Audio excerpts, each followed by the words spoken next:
Bonsoir tout le monde, bonsoir mesdames et messieurs. Voilà, on a un message à faire passer nous.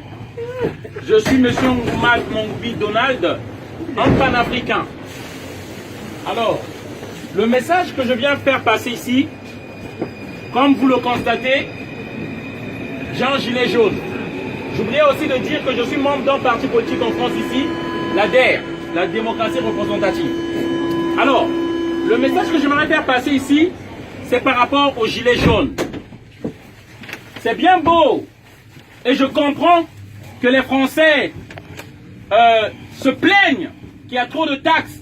Je peux encore comprendre les taxes, tout ce qu'on nous met là aujourd'hui, c'est comme si on peut pas épargner, on peut plus épargner de l'argent. Tout est taxé.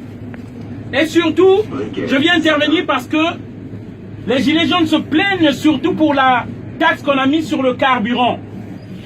Mais j'aimerais juste faire savoir, c'est bien beau qu'on se plaigne pour le carburant, mais vous devez savoir que la France n'a pas de puits de pétrole. Il n'y a pas de puits de pétrole ici en France. Le carburant que vous avez, pour lequel vous vous plaignez, c'est pour qu'on tue encore des Africains. C'est le Gabon qui fournit le carburant qui est en France. C'est le Congo, Brazzaville, d'où je viens. C'est pour ce carburant-là, en 97, Jacques Chirac a donné des armes à un criminel, un psychopathe qu'on appelle Denis Sassou Nguesso, qui a tué des Congolais pour qu'on maintienne ce prix de carburant-là. En fait, le message que je veux faire passer, je ne suis pas contre le peuple français. Nous aimons la France qui nous a accueillis. J'ai des papiers, je suis réfugié. Mais seulement vous devez savoir, chers amis, la France que vous croyez, c'est pas cette France-là. C'est pourquoi moi j'aimerais vous informer. De Gaulle a instauré un système.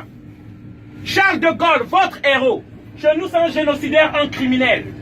Charles de Gaulle, au Cameroun, il a tué plus de 400 000 personnes. Le massacre des Bamileke, pour imposer un président dit-on ami de la France, un dictateur. Amadou Ahidjo. Charles de Gaulle, en 1963, janvier, fait assassiner Sylvanus Olympio, le premier assassinat de la France-Afrique, au Togo. Mitterrand, lorsqu'il arrive, il fait tuer Thomas Sankara au Burkina Faso. Renseignez-vous. On tue en fait tous nos frères patriotes qui aiment nos pays pour nous installer des marionnettes, des dictateurs, des préfets de l'Afrique, de la France en Afrique. Ceux-là qui doivent maintenir les prix des matières premières. En fait, les contrats qu'on a signés depuis les indépendances, ils veulent que ces contrats-là restent les mêmes, alors que la démographie a fait qu'il y a plus de population dans ces pays-là. Il y a plus de demandes. Et d'où je vous explique l'immigration dans ce pays-là. Pourquoi les gens viennent? Mais c'est parce qu'on maintient ces peuples-là dans la misère. C'est la politique de la France-Afrique. Ça, ces immigrants qui viennent ici, ils viennent chercher leur argent. Ils ne viennent pas pour votre camembert. Et ça, je veux le faire savoir au peuple français. Ces gens-là sont victimes de vos élus. Ces gens-là que vous élisez.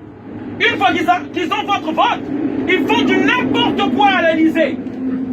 À l'Élysée existe une cellule secrète qu'on appelle la cellule secrète de la France-Afrique.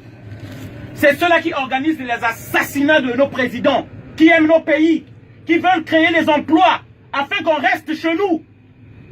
Et tous les présidents qui sont passés en France ont tué un ou deux présidents africains. Et je peux commencer. De Gaulle, je vous ai cité. Si je prends les Pompidou, les Valéry Giscard d'Estaing, qui a détruit la Libye, Sarkozy, qui a enlevé Laurent Gbagbo qu'on a déporté à la CPI, Sarkozy et François Hollande. C'est ça qui se passe, que le peuple français ne sait pas. À chaque fois que vous mettez du carburant pour lesquels les gilets jaunes sont en train de se plaindre, vous mettez du sang africain dans vos voitures.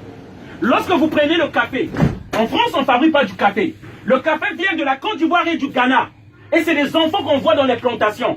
Afin que les prix de ces matières premières restent toujours bas. L'uranium, là, le train là fonctionne l'électricité. Il n'y a pas en France. C'est le Niger, l'uranium du Niger. Du Congo. Et lorsque vous voyez le train qui part là, les données qui sont mémorisées là, c'est le coltan, le tantal de la RDC. Et pour ça, on tue. Et on tue en masse. Et c'est ça qu'on veut faire savoir aux gens. Le monde et le luxe que nous vivons, c'est par le prix des milliers de personnes qui crèvent en Afrique. Et ça, je ne voudrais pas vous indexer, vous tenir responsable, mais vous faire savoir que le monde sache. Si moi j'étais en Afrique, je serais tué comme une mouche si j'élevais ma voix. Comment rien, comment on tue mes frères là-bas? Et c'est pourquoi je profite de cette occasion pour vous informer, afin que vous sachiez. On paye de notre sang pour ce luxe que vous vivez là. On paye de notre sang. Et ne l'oubliez pas, à chaque fois que vous revendiquez ces prix-là, ces taxes-là qui augmentent, d'une autre manière, vous demandez encore qu'on tue les Africains, afin que vous ayez toujours les matières premières à bas prix. Voilà la réalité. Merci. Je vous souhaite une bonne soirée à tous. Désolé d'avoir crié. Merci. Voilà.